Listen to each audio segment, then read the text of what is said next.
Hello एमर्स, आज हम लोग बायोलॉजी का एक नया अध्याय स्टार्ट कर रहे हैं, नया चैप्टर जिसका नाम है लाइफ प्रोसेस। ठीक है, तो लाइफ प्रोसेस अगर आप इसके नाम को पकड़ोगे तो इसका काम पता चल जाएगा। साइंस हो, मैथ हो, कोई भी सब्जेक्ट हो, उस सब्जेक्ट का जो चैप्टर का नाम होता है वो बता देता है कि उसके अंदर क्या आने वाला है। ठीक है ना। तो किसी भी सब्जेक्ट का जो चैप्टर का नाम होता है उसको समझना बड़ा इंपॉर्टेंट होता है। ठीक है, हम लोग क्या पढ़ने जा रहे हैं? बायोलॉजी। तो पहली चीज तो ये हमको समझ लेनी कि बायोलॉजी से हमको क्या सीखने के लिए मिलता है, यानी बायोलॉजी किस टाइप के साइंस को करती है। क्योंकि बायोलॉजी साइंस का क्या है, एक ब्रांच है। और साइंस का मतलब क्या होता है? जानना, यानी स्पेशल जानकारी लेना। कहीं से भी हम जानकारी लेना चाहते हैं वो साइंस है। तो बायोलॉजी के थ्रू साइंस कौन सी जानकारी देता है, किस प्रकार की जानकारी देता है? तो अबाउट लिविंग, यानी स्पेशली किसके बारे में जानकारी देता है? लिविंग ऑर्गेनिज्म के बारे में। लिविंग ऑर्गेनिज्म के बारे में यानी जीवों के बारे में। जीव किनको कहेंगे? हम लोग सबको पता है, खाना खाते हो, पानी पीते हो, फिर सांस लेते हो, रिप्रोडक्शन करते हो, ग्रोथ करते हो, एक जगह से दूसरी जगह को स्वयं मोशन कर सकते हो, है ना, यानी मोशन भी कर सकते हो। तो इस कैटेगरी के हिसाब से हम देखें जीवों को कितने भाग में डाला गया है। एक है प्लांट और एक है एनिमल, है ना। तो दो टाइप की कैटेगरी बनी हुई है, एक है प्लांट या एक है एनिमल है। क्लियर? तो बायोलॉजी एक्चुअल में हमें प्लांट या एनिमल के बारे में बता रही होगी। तो एक बात बताओ, ये चैप्टर किससे लिया गया? बायोलॉजी से। तो इस चैप्टर में भी हमें इन्हीं लोगों के बारे में ही पता चलेगा ना। तो सबसे पहले ये क्या करिए कि जो चैप्टर दिया गया वो किससे रिलेटेड है ये देखिए, किस ब्रांच से लिया गया, फिर वहां से पकड़िए। अगर केमिस्ट्री का होता तो क्या इंफॉर्मेशन दे रहा होता कि ये केमिस्ट्री क्या बताती है, कोई पदार्थ किससे मिलकर बना है। तो चैप्टर भी कहीं ना कहीं इसी चीज को बता रहा होगा। लेकिन यहाँ पे तो बायोलॉजी का है, तो बायोलॉजी का चैप्टर मतलब लिविंग ऑर्गेनिज्म के बारे में बता रहा होगा, प्लांट एंड एनिमल के बारे में बता रहा होगा। समझ में आई बात? हिंदी में लाइफ प्रोसेस को क्या बोलते हैं? जैव प्रक्रिया। जैव प्रक्रिया। प्रोसेस मतलब होता है काम या प्रक्रिया। ठीक है ना। प्रोसेस मतलब काम या प्रक्रिया। अब यहाँ पे अगर देखोगे तो यहाँ पे दो शब्द हैं, एक है लाइफ, ठीक है ना, और दूसरा है प्रोसेस। ठीक है ना। तो लाइफ क्या होता है? मतलब लाइफ मतलब जीवन।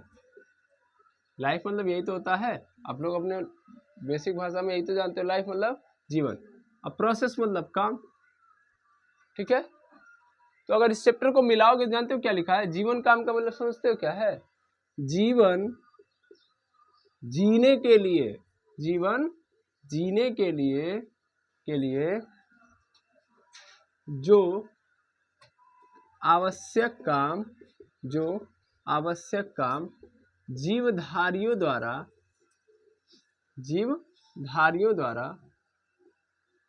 संपन्न किया जाता है, संपन्न किया जाता है, या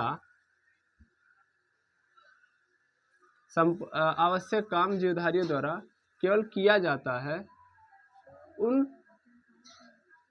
प्रक्रियाओं को ही क्या कहते हैं? जैव प्रक्रिया कहते हैं। जैव प्रक्रिया कहते हैं। सिंपल डेफिनेशन है। What is life process?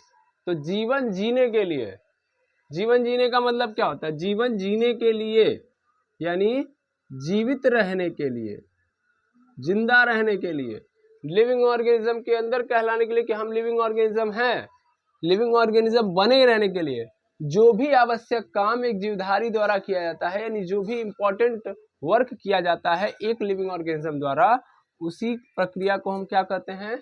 जैव प्रक्रिया कहते हैं। क्या बोलते हैं? जैव प्रक्रिया। यानी उन प्रक्रियाओं को हम क्या कहेंगे? जैव प्रक्रिया। मतलब हमें जिंदा रहना है, तो जिंदा रहने के लिए जो जो काम करना पड़ता है हमारी बॉडी को, उन कामों को ही हम लोग क्या बोलते हैं? जैव प्रक्रिया। ठीक है, आई बात समझ में? इंग्लिश में इसको क्या बोलेंगे, देखिएगा इंग्लिश में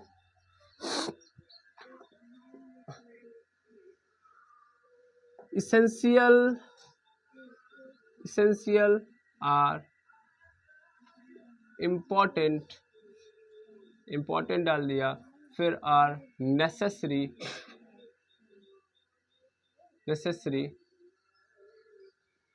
work doing by living organism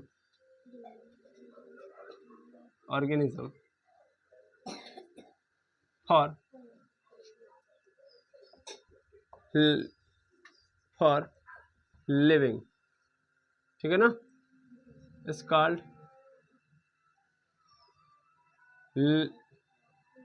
life process.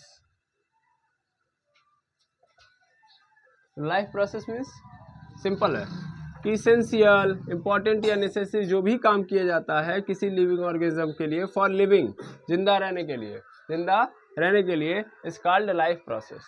तो लाइफ प्रोसेस मतलब समझ में आ रहा है, लाइफ प्रोसेस मतलब जीवन जीने के लिए जो काम करना पड़ता है एक जीवधारी को, उसी को हम लोग क्या बोलते हैं, लाइफ प्रोसेस। क्लियर है बात, यस और नो?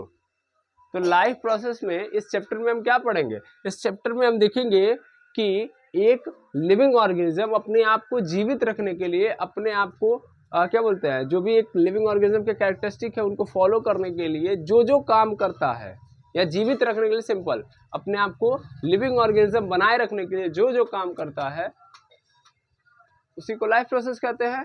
और इस चैप्टर में क्या पढ़ेंगे कि कौन कौन से वो काम है जिनके थ्रू एक लिविंग ऑर्गेनिज्म कहलाता है, यानी उसको ना करे तो वो लिविंग ऑर्गेनिज्म नहीं रहेगा, वो मर जाएगा। ठीक है, तो हम लोग उन कामों की चर्चा करेंगे।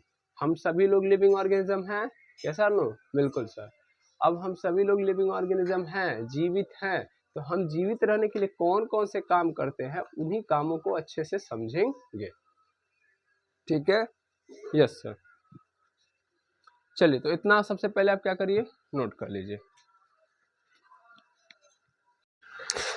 तो चलिए, अब चैप्टर हमारा स्टार्ट होता है और इस चैप्टर में हम देखते हैं ये ऐसे कौन कौन से प्रोसेस हैं जो हमारे लिए इतने इंपॉर्टेंट है कि अगर हम वो ना करें या वो नहीं होगा तो हम लोग जिंदा नहीं रहेंगे, यानी हम लोग जीवित नहीं रह पाएंगे। ओके, तो सबसे पहले आखिर लिविंग ऑर्गेनिज्म बनता कैसे है ये देखते हैं। एक ऑर्गेनिज्म यहाँ पे आप ध्यान देंगे, ऑर्गेनिज्म को हम लोग क्या बोलते हैं, जीव बोलते हैं। क्या बोलते हैं, जीव, है ना। लिविंग ऑर्गेनिज्म बोलो या ऑर्गेनिज्म बोलो तो मतलब क्या है, जीव। ठीक है, लेकिन ये जीव बनता कैसे है, जैसे मान लो अगर मैं बात करूं कि अगर एक पदार्थ कैसे बनता है, तो एक पदार्थ जैसे छोटे छोटे कणों से मिलकर बनता है, आप सबको पता होगा। अगर मैं एक पदार्थ को क्या करूं, जैसे ये एक पदार्थ है ना, एक मार्कर है, ये पदार्थ है, अगर मैं इसको काटूं, छोटे छोटे टुकड़ों में डिफाइन करूं तो छोटे छोटे टुकड़ों में कटेगा कि नहीं कटेगा। आप इसका एग्जाम्पल और भी ले सकते हो, जैसे चौक हो गया, चौक पकड़ते हो ऐसे रब करते हो तो देखते हो ना छोटे छोटे माइन टुकड़ों में चला जाता है। लकड़ी देखते हो, लकड़ी का बुरादा बनता है, छोटे छोटे पार्टिकल्स नजर आते हैं। तो वैसे ही एक जीवधारी यानी एक लिविंग ऑर्गेनिज्म भी क्या होता है, छोटे छोटे पार्टिकल से मिलकर बना होता है। उस छोटे पार्टिकल को क्या नाम दिया गया है, सेल, है ना। यानी हमारी जो बॉडी है, जैसे एक पदार्थ जो है, एक पदार्थ के अंदर अगर बात करोगे तो उसकी सबसे स्मॉलेस्ट यूनिट क्या है, एटम है। एक पदार्थ की सबसे स्मॉलेस्ट यूनिट क्या है, उसका एटम, यानी एक पदार्थ का स्मॉलेस्ट यूनिट एटम होता है। कहीं कहीं आपको बोलेंगे लोग मॉलिक्यूल होता है। जब एटम मिल जाता है तो क्या बनाता है, मॉलिक्यूल। और बहुत सारे मॉलिक्यूल मिलके क्या बनाते हैं, पदार्थ। समझ में आ रहा है, ठीक है। तो एटम मॉलिक्यूल बनाएगा, मॉलिक्यूल क्या बनाएगा, पदार्थ, पदार्थ यानी सब्सटेंस, इंग्लिश में क्या बोलते हैं, सब्सटेंस। एटम को हिंदी में क्या बोलते हैं, परमाणु। यानी एक पदार्थ जो होता है, पदार्थ का सबसे छोटा कण क्या होता है, परमाणु। यानी पदार्थ परमाणुओं से मिलकर बना होता है, और परमाणु जब मिलता है आपस में रासायनिक सहयोग करता है तो क्या बना देता है, अणु। ठीक है ना। और बहुत सारे अणु जब मिल जाते हैं तो क्या बनाते हैं, सब्सटेंस यानी पदार्थ। उसी तरीके से एक ऑर्गेनिज्म की अगर सबसे स्मॉलेस्ट यूनिट की बात की जाए तो एक ऑर्गेनिज्म जो होता है, सबसे छोटा पार्टिकल जो होता है वो क्या होता है, सेल। ठीक है ना। सेल हिंदी में क्या बोलते हैं इसको, कोशिका। तो हमारी जो बॉडी है यानी एक लिविंग ऑर्गेनिज्म की जो बॉडी है उसका जो सबसे छोटा यूनिट क्या है? सेल है। यानी हमारे बॉडी जो है छोटे छोटे सेल से मिलकर बनी हुई है। ठीक है, एक सेकेंड रुकेंगे। तो सेल से मिला। अब सेल क्या होता है? हमारे बॉडी का सबसे छोटा यूनिट, सबसे छोटी इकाई सेल होती है। यानी हमारे बॉडी को अगर देखोगे तो टुकड़ों टुकड़ों में बांटोगे तो सबसे छोटा टुकड़ा कौन सा होगा? सेल का होगा। तो सेल हमारे यानी हमारी पूरी की पूरी बॉडी किससे मिलकर बनी है? सेल। अब आधे लोग सेल जब बोलूंगा तो बैटरी में जो लगता है या टॉर्च के अंदर जो सेल लगता है वो समझ लेंगे, वो सेल नहीं है, है ना, ये वो सेल नहीं है। हमारा जो सेल होता है वो इतना छोटा होता है, इतना छोटा होता है कि हम अपनी आंखों से नहीं देख पाते हैं। समझ में आ रहा है? उसके लिए हमको किसकी जरूरत पड़ती है? माइक्रोस्कोप की। सेल के बारे में ऑलरेडी आप लोगों ने पढ़ा हुआ है ना, कि सेल कैसे खोजा गया, कैसे डिस्कवरी हुई, सेल की क्या क्या प्रॉपर्टी है, क्या क्या स्ट्रक्चर है। अब जब कई सारे सेल सिमिलर टाइप के मिलते हैं, यानी सिमिलर टाइप के सेल जब मिलेंगे तो बनाएंगे टिश्यू। क्या बनाएंगे? टिश्यू। टिश्यू यानी उत्तक। क्या बना देंगे? उत्तक। हिंदी में बोलते हैं उत्तक। तो सिमिलर टाइप के, देखिए हमारे बॉडी के अंदर कई अलग अलग टाइप के सेल पाए जाते हैं, है ना। अब एक टाइप के सेल जब मिलेंगे हमारे बॉडी के अंदर, अगर हमारे बॉडी के अंदर जो काम करने का तरीका है या हमारी संरचना का जो तरीका है वो सब का सब किसके थ्रू मिलता है? सेल के थ्रू मिलता है। तो कई सारे टाइप के हमारे सेल, कई सारे टाइप के सेल हमारे बॉडी के अंदर होते हैं। अगर सेम टाइप के सेल मिलते हैं तो एक टाइप का टिश्यू बनाएंगे, है कि नहीं है। अब एक टाइप का जब टिश्यू, कई सारा टिश्यू मिलेगा तब बना देगा ऑर्गन। क्या बना देगा? ऑर्गन। ऑर्गन यानी अंग। क्या हो गया? अंग। अंग जैसे आंख, कान, नाक, मुंह, जीभ, ये सब का सब क्या हो जाएगा? ये अंग है। क्या है? अंग है। तो कई सारे अंगों का निर्माण हो जाएगा। हो गया। अब कई सारे अंग जब मिलके एक काम करेंगे, कई सारे अंग मिलके एक काम करेंगे तो वो लोग आपस में कॉम्बिनेट कर जाएंगे और कई सारे ऑर्गन जो एक काम करने के लिए मिलेंगे तो वो एक ऑर्गन सिस्टम का निर्माण कर देंगे। क्या बना देंगे? Organ system. ऑर्गन सिस्टम यानी अंग तंत्र। अंग तंत्र। और इस तरीके से हमारे बॉडी में कई सारे ऑर्गन सिस्टम का निर्माण हो जाएगा।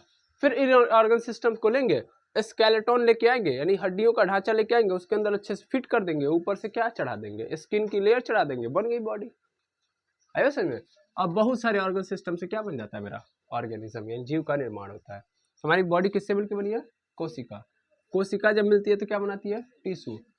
सेम टाइप के टिश्यू क्या बनाते हैं? ऑर्गन। और बहुत सारे ऑर्गन मिलकर क्या बना देते हैं? Organ system. ऑर्गन सिस्टम जैसे डाइजेस्टिव सिस्टम, जैसे देखो कई सारे अंग मिलकर एक सिस्टम बना रहे हैं। जैसे देखो मुंह के अंदर जाता है खाना जाता है ना, तो दांत मिलता है, जीभ मिलता है, ये नली मिलती है, उसके बाद फिर पेट आता है, फिर छोटी आंत होती है, फिर बड़ी आंत होती है।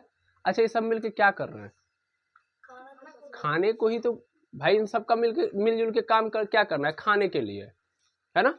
सबको मिलजुल के खाने को पचाना है, खाने को डाइजेस्ट कराना है। तो सभी अंगों का काम अलग अलग था, मतलब सभी अंग अलग अलग थे ना। दांत अलग अंग है, जीभ अलग अंग है, ये पाइप एक अलग अंग है, पेट अलग अंग है, लेकिन सभी मिलकर एक काम कर रहे हैं ना। तो ये लोगों ने क्या कर दिया, जब सभी लोग एक साथ मिलकर काम कर रहे हैं तो इन्होंने एक सिस्टम बना दिया और इस सिस्टम को ऑर्गन सिस्टम बोलते हैं।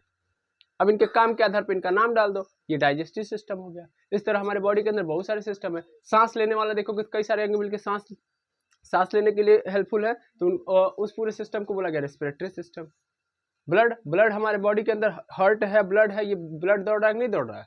तो बहुत सारे क्या बोलते हैं पोर्शन या बहुत सारे ऑर्गन क्या कर रहे हैं? ब्लड को दौड़ाने में मदद कर रहे हैं और वो मिलकर एक सिस्टम बना रहे हैं, तो उसको बोलते हैं सर्कुलेटरी सिस्टम।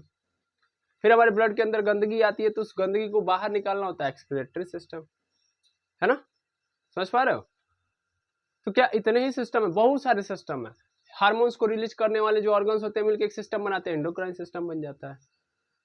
ठीक है। हड्डियों का जो ढांचा है पूरा का पूरा, जिसको बोलते हैं हम लोग, ये पूरा भी एक सिस्टम मिलकर बनाता है ऊपर से लेकर नीचे तक, इसको स्केलेटन सिस्टम बोलते हैं। हमारी जो बॉडी को कंट्रोल करने वाला जो सिस्टम होता है उसमें कई सारे अंग इन्वॉल्व होकर हमारी पूरी बॉडी को कंट्रोल करते हैं, नर्वस सिस्टम कहलाता है। तो इस हिसाब से बहुत सारे सिस्टम है हमारी बॉडी के अंदर, है ना। और जब सभी सिस्टम को एक साथ कॉम्बिनेट कर देंगे तो एक लिविंग ऑर्गेनिज्म की बॉडी बन जाएगी। ठीक है। लेकिन लिविंग ऑर्गेनिज्म बनता कहां से भैया? सेल से। सबसे इंपॉर्टेंट चीज क्या है इसकी? सेल। हमारी बॉडी का यानी इस ऑर्गेनिज्म का क्या स्ट्रक्चर होगा, स्ट्रक्चर मतलब बनावट कैसी होगी, या इसके अंगों का काम कैसा होगा, यानी इसके फंक्शन, ये सब डिसाइड कौन करता है भैया, सेल। ये सब किसके पास है, सेल।